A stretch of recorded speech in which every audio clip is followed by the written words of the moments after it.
ஆங்கிலத்தில் எழுத்திற்கும் ஒலிக்கும் வெவ்வேறு குறியீடுகள் பயன்படுத்தப்படுகின்றன. எழுத்து குறியீடுகள், ஒலி குறியீடுகள். ஏ முதல் இசட் வரை 26 எழுத்துக்கள் ஆங்கிலத்தில் பயன்படுத்தப்படுகின்றன. இது கேபிட்டல் லெட்டர்ஸ், இது ஸ்மால் லெட்டர்ஸ். ஆனால் ஆங்கிலத்தில் 44 ஒலிகள் பயன்படுத்தப்படுகின்றன. புதிய ஒலிகள் 12.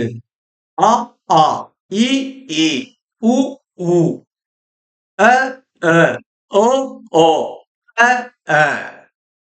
ஈருயிர் ஒலிகள் 8. ஏய், ஐ, ஒய், ஔ, ஔ, இய, ஏய, உவ. மெய்யொலிகள் 24.